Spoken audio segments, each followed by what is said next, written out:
Hi guys, welcome back. So this is actually part two of a chat. And now we've gone through the first half with Tim from Egg Chasers. How are you doing, Tim? Very well, Rich. Top man. Excellent stuff. If you haven't subscribed to Egg Chasers YouTube channel, please do, from the popular podcast, cleverly titled Egg Chasers as well, of course. And now we went through in the first half loads of things that are going on in the background as we build up to round 3 of the Six Nations. So do go and have a look at that on Egg Chasers, a YouTube channel in the morning. Well, this will be the morning if you're watching it, I guess. They hopefully are coming out at the same time. We'll try and get that right. But let's just get into these previews, Tim. Let's do it. So first game of the weekend is going to be Italy versus Ireland. And my question to you is this a foregone conclusion? Bonus point win to Ireland? Yes. Oh, easy. Next game. Next game. Yeah. I mean, it was last year, wasn't it? It was the Ireland won by 50 points, and it was the Italy went down to 13 men at one point, didn't they? They had a hooker sent off, and then went down to uncontested scrums, and an extra player got removed. So yeah, it was a beat down last year. So maybe it'll be slightly tighter than that, hopefully, and Italy can keep going. But yeah, you just cannot look past a healthy Ireland win, even in Italy. I mean, have Italy peaked in the first round? I don't know. It seems just a massive task, doesn't it? Because Ireland, they haven't quite found their flow from in the autumn, and that game last week was them back to their best, like they were a bit in New Zealand, with the flow, with the understanding. Some of the calls went their way for sure, but they didn't half play well as well. So surely it's going to be the same flow, and Italy would have to have a phenomenal game to beat them. Yeah, Italy in Rome is a very different matter anyway, but also specifically over Italy at Twickenham. I think that was did I hear someone say that was actually the best result Italy have ever had at Twickenham last weekend? Was it really? I believe it may have been. So they get panned whenever they go to Twickenham in Italy. Italy in Rome, it's a very different beast, as we saw from the first game. England are not a good team for Italy. Italy have never beaten England. Whereas it was 10 years ago in Rome. I think it was 2013. So it'll be the 10-year anniversary of Italy beating Ireland in Italy, and we know maybe they can be inspired. But I just can't see Italy. Ireland, sorry, so good. And in other years, previous years, you might have thought, Ireland, sorry, I'm having a nightmare with this. Ireland have really raised their game to another level. They've unlocked a new level of intensity. They're not going to be able to back that up. But that's the thing with this Ireland team, is they do back it up, and they're going to be without a Tadhg Beirne, whose season looks mostly over, which is a real shame for him, and obviously hope he's back for the World Cup. But you worry about that much less now than you did previously, because before the Six Nations, people were saying, "Oh, no Tadhg Furlong," and then Findlay Bealham pops up and he's been plays good. a blinder. Oh, Dan Sheehan's out. Okay, Rob Herring and Ronan Kelleher are fine. So someone else will step. Ian Henderson might step in at second row. Yeah, I'm sure he will. It'll be great. Henderson, won't it? Yeah, no, absolutely. I mean, do they need to change anything? Were there any players in there you think not quite up to it? I mean, McCloskey's taken his chance, hasn't he? Goodness me. I'm really pleased for him on that sense. I guess I don't know whether it would be hubris and a bit arrogant to say, do you know what, Johnny, just sit back on this one. Let's give Ross Beirne a little bit more game time. They could, for example. That might be what I would do if I were Andy Farrell, which seems slightly disrespectful to Italy. I think they should have the confidence, and Ross Beirne looked brilliant for the half an hour he was on the pitch, played a really good tactical game. And actually, I think they get more out. Ireland will get more out of that giving more game time to guys like Ross Beirne. Absolutely, he plays that Irish system really well. He knows it inside out. I don't think they're going to lose their shape.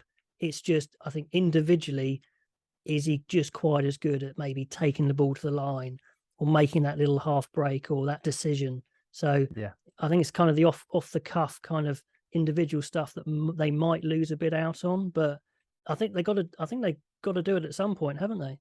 Yeah, I think. Am I right in saying Jamison Gibson Park might be coming back for this one as well? So I'm just gonna. Is he? I hadn't seen that actually. I'm sure he's coming back sometime soon. So again, but you forget about him as well. So some of their real top end frontline players have been absent, and they've been fine. So that should give them the confidence to do that a little bit more. I was really looking forward to seeing more of Robert Balakoon, and I think Ireland do this really well in the way that Leinster do this really well. They have a really settled unit and just drop a couple of key players in here and there, and as long as you're not changing too much, actually it works out really well. And I think Andy Farrell should and will do something similar. Ooh, I mean, one thing's for sure: if Sexton does get dropped, he'll hate it. He'll absolutely hate it, even if they've explained it, perfectly logically, which I like. Yeah, the appetite of that guy at 37 is just phenomenal, isn't it? He's showing no signs of letting up, and if they keep, again, this we talked in the first part about the Welsh system and the Welsh modeling itself on Ireland, but the Irish system and the way it has looked after Johnny Sexton is just absolutely brilliant. And yeah, when he does play, because he doesn't play that many games, when he does play, he is seriously hungry. So yeah, you're right on that. Yeah, it'd be interesting to see how they look after him post Six Nations towards the World Cup, how much rugby he plays and when. That's for sure. He'll play Heineken Cup quarterfinal, semi-final and final if they get there, and probably not a lot more. Yeah, that'd be my guess. Okay, so we're kind of writing off Italy, so please tell us if we're completely overconfident for Ireland there. So let's move on to the one that, just for argument's sake, Tim, let's say it's on. Wales versus England, it's on, no problem whatsoever. How do you see that going? Big question straight in there. It better be on, because I'm going to Cardiff. Well, that's the plan anyway. Exactly. So. They can't upset you, can they? That must be the reason to play. No, absolutely not. Yeah, how do I see it going? Yeah. I think that thinking of Wales the first two rounds makes a lot more sense now. The dirty laundry's been aired in public a little bit. You think that had something to do with it? I can't see how it doesn't. I mean, you know what it's like playing rugby. It's if there's a slight chink in a squad, in a team, if there's just a little clique or a little issue that's going on within the dynamics of a group. Rugby is a sport where that it just comes out on the pitch. When you have to do some things that stick your head in ugly places when you're playing rugby at international level. It's on we can't even imagine what it's like. Yeah. And just that little 1-2% is all it takes to take something off the rails. And I'm not surprised that Wales have underperformed, which is why I hope we see some resolution in the next few days. If anything, the fact that now it is out in the open and they are able to talk about it might actually be a bit of a healing process in itself and might bring that squad even tighter together. So I think this is going to be as fierce and as passionate as any Wales v England game in Cardiff has ever been. They'll have the roof on. The fans will be. Oh, will they have the roof on? Assuming the game goes ahead. Well, Borthwick has to agree, right? I would have thought so. Yeah, he'll go. Does he? I'm pretty sure the away team still has to agree. No. Yeah, or maybe it doesn't matter. Whatever. It's a great stadium anyway. So whatever the conditions are, whatever the roof situation is, the atmosphere is going to be wild. Yeah, absolutely. The fans and the players they'll have a connection. The noise will be off the charts. This is just going to add to it all, and I think it could be pretty feisty and testy kind of match. But I have to say, and you just got to be honest, looking at Wales at the minute, if England can't beat this Wales team, even in Cardiff, then I don't know how big the ambitions can be when you look ahead. Yeah, no, absolutely. I mean, Wales are at a bit of a low point. They've performed very poorly. They've got lots of issues going on. Yeah, this is the time to get them for sure. But for Wales, in the past two games, they've made so many mistakes early on, so many mistakes, so many penalties. Their game plan hasn't looked particularly ambitious yet. They haven't nailed their basics, but if they can just keep it clean, not shoot themselves in the foot, and rely on a bit of good old-fashioned passion, that can take you an awful long way. Yeah, and in terms of, because we'll get onto England selection because they've just announced the new faces, ins and outs of their squad. Just announced it as we were talking. But in terms of Wales, would you, if you were Warren Gatland, because he went from the dad's army, as you referred to it, to the young guns, what does he do now? Does he flip flop again? Or does he stick with what he picked last time? What would you do? Absolutely no idea. Absolutely no idea. Well, I thought some of those young guys did okay. Like you say, the sort of systems and they're not all on the same page yet, are they? I mean the people on the chopping block, the main one on the chopping block I see is Dan Biggar. But surely you're not going to get rid of Dan Biggar for Wales versus England, are you?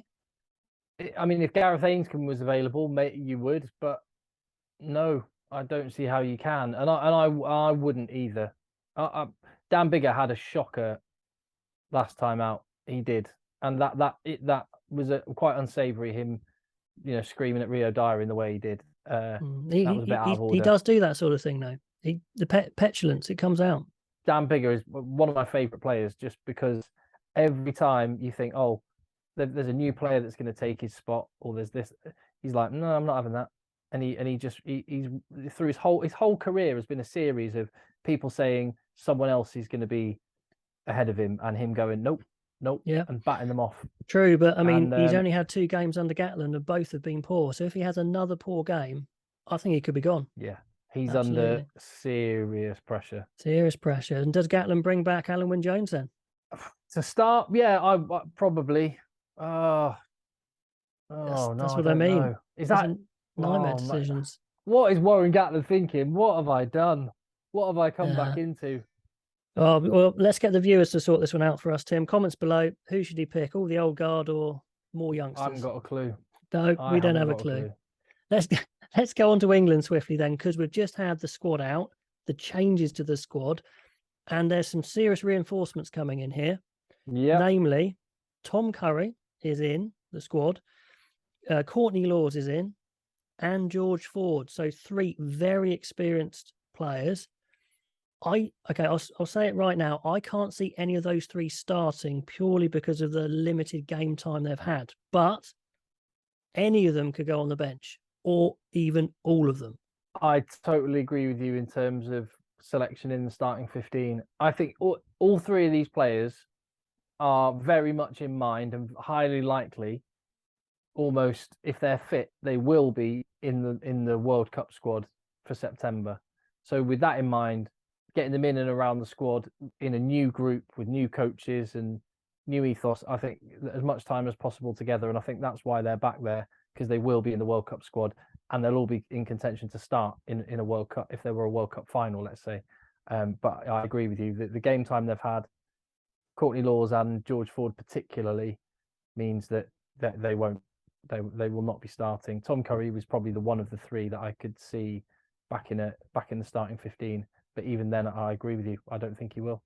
Yeah, I mean, George Ford, he's probably grown in his favouritism to maybe come back into the starting lineup because the 10 slot hasn't been nailed down at all. I did a video the other day saying, well, maybe George Ford is a starter for the World Cup, just as a speculative one. Courtney Lawes could be a good guy to have on the bench because they haven't used Ezekiel to cover the second row, I don't think. So you could have Courtney Lawes as a 6 replacement and emergency second row. Tom Curry maybe could even bump poor Ben Earl, out of the subs bench. Cool, that would be tough, wouldn't it? That would be tough. Do you think, because Jack Willis played brilliantly, and he's fantastic, isn't he? There's so much competition. I could see Tom Curry operating not in the 7 shirt, and even potentially, I know you mentioned potentially 6, and I agree with you on that. But I could see, not now, but I could see quite legitimately Lawes, Curry, Willis as the 6, 8, 7 in a back row. I think that there's actually a lot of balance. There's a lot of balance in that. But Ludlam's been brilliant, so you can't drop him. Well, I mean, I've been thinking about this, and this is one area that England have a lot of really good options. Tom Pearson still tearing it up in the Premiership. They're not in the squad. We saw Sam Underhill back for Bath and looking good. Got obviously the guys in the squad as well. Could you have a situation where they start 2 7s, left and right, sort of thing, have another 7 on the bench, and then somebody at 8, maybe Ludlam goes to 8 and has a go there? I think there's a lot of merit in in what you say. The three back row for England, if there were a World Cup final, or maybe for this England team quarter final, might be a more realistic option. If there was a World Cup quarter final against Wales, let's say in October, what's the England back row going to be? I don't know. You could for play this weekend. You could play three open sides. You could play Pearson or Tom Curry at 6, Jack Willis at 7, Ben Earl at 8, and another one on the bench. One of those, so you have 4 open sides. There you go. There's your new way of playing rugby. Total rugby, Steve Borthwick. All right, then. So go on then. Wales versus England. You are saying who wins? England have to win, and I don't mean that in any level of disrespect for Wales. It's more a recognition of everything that's going on the other side of the Severn Bridge, and just what a mess that all is, and how it would be a miraculous thing for Wales to win this game because of everything that's going on. So yeah, I'm saying England just because I've seen more from them to say they are a stronger team, and I expect them to have a pretty good performance against Wales. I think Wales are going to bring it. They're going to bring the emotion, bring the fire, and it's going to be, that beginning 10-15 minutes. If England can weather the storm as such, I think they might come through. Can't wait. Yeah. Okay, on to the absolute crazy game. Surely the last game of the weekend is going to be absolutely mental. Jamie Ritchie getting punched in the face, all sorts of stuff. Now, who knows? But France versus Scotland in France, it's going to be 100 miles an hour. Is it? Or are France going to try and slow it down? I suspect they'll want to dictate the tempo of the game a lot more than they managed to against Ireland. You're absolutely right there. And Scotland will have seen the way that Ireland played, and it's very favourable to Scotland to try and recreate that, wouldn't you say? Just that high tempo, fast game, coast to coast attack when it's on, and to get those big guys, Weenie Antonio and Paul Willems, just getting them running around loads and being absolutely gassed come 50 minutes. That'll be Scotland's best chance. Yeah, for a win, would you say? We saw Scotland take off, in that end period of the game last week, didn't we? Last weekend. And I think they're going to be like a matador, Tim. I think they're going to be saying, come on, France, do your offloading, get going, get all excited and French on us, make it all messy. I think they'd love that. And it would be fantastic to watch if that does happen. But can the French resist, the temptation just to offload out of every situation? Well, Paris holds no fear for Scotland, does it? It's somewhere that in recent memory they've got great experience, and a lot of the players out on the field know what it's like to win in Paris. And this is a fast maturing Scottish team that, again, you talk about Wales will be bringing the fire and stuff against England, but they're trying to all get on the same page. That's the thing you have to say about this Scotland side, is they are all on the same page. And for all of the chaos that there seemed to be around the Scotland squad and the question marks over Gregor Townsend and stuff, you've got to hand it to him. He's pulled it all together. Well, I tell you what, there's something in. I'm trying to read between the lines, all the clues from the things people have been saying. Is it sounds like Finn Russell has been finally allowed to do whatever the hell he wants. I mean, Gregor Townsend was trying to rein him in. He's been trying to rein him in for a while, hasn't he? Even dropping him. And from what Townsend says and what from Finn Russell says and other people says, Townsend maybe has gone, no, our best opportunity is just to give one of the best fly halves in the world complete free license. And why don't you have Tui Pelutu and Hugh Jones instead of Johnson and Harris? It just seems like he's decided for the World Cup, we are going all out, do what you want. What do you reckon? Pinball, I like that. Makes a lot of sense. And actually, so this is second hand.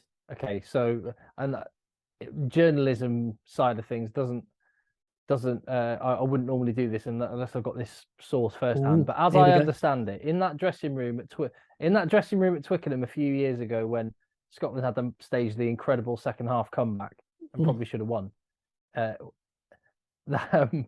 Finn Russell apparently, as I understand it, stood in the changing room at half time and said, "We've tried it your way," to Gregor Townsend.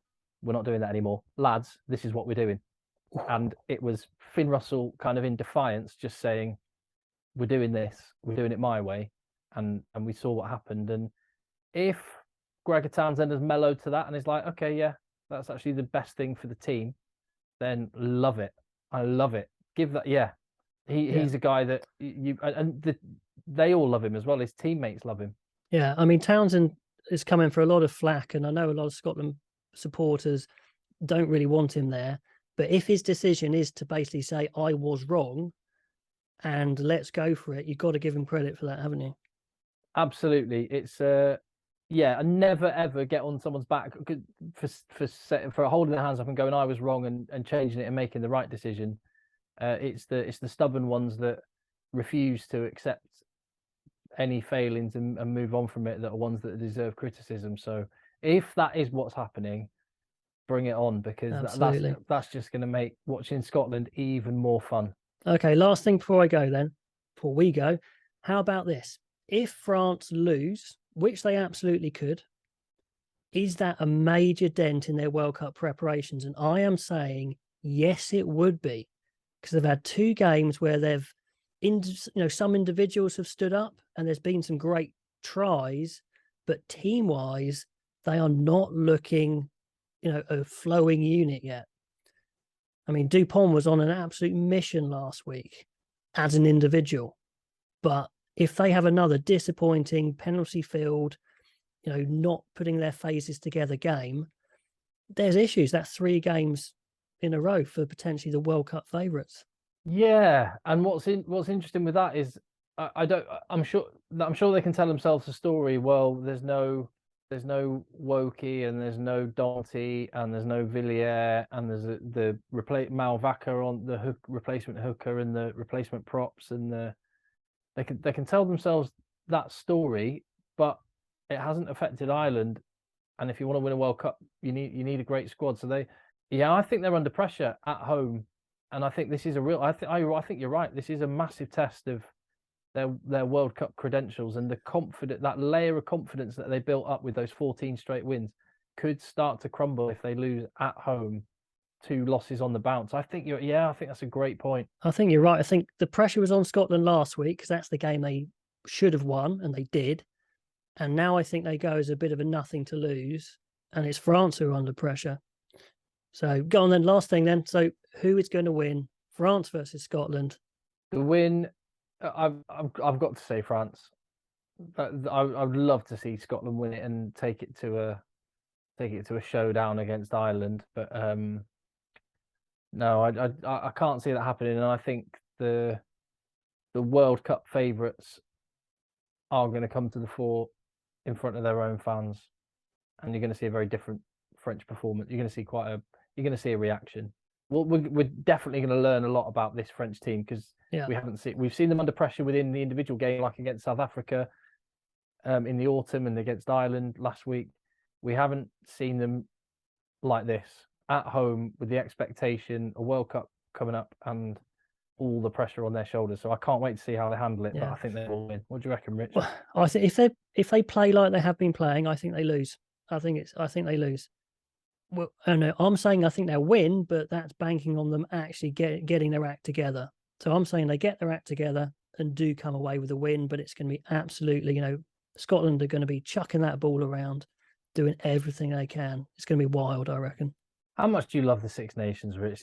These games are amazing. I'm so excited about the weekend already. Yeah, and just brilliant. Like the last little thing before we finish the video, I've been watching lots of little snippets of games of yesteryear, etc., and people always like to hark back to the good old days. But honestly, rugby is the best product it's been ever. These are the best games, the most exciting games, where it's not purely dominated by either attack or defense, and you're getting massive scores. So as much as we can be down on certain things, we're actually witnessing the best, most exciting period of rugby ever, I think. On the field. Everything off the field, get it sorted, and we are in. Okay, awesome, Tim. Thank you so much. Yeah, do go over and subscribe to Egg Chasers if you have not already. Part 1 of this chat will be on there. Thank you very much for watching, and pop all those comments below on who's going to win round 3. Tim, see you later. Top man, Rich.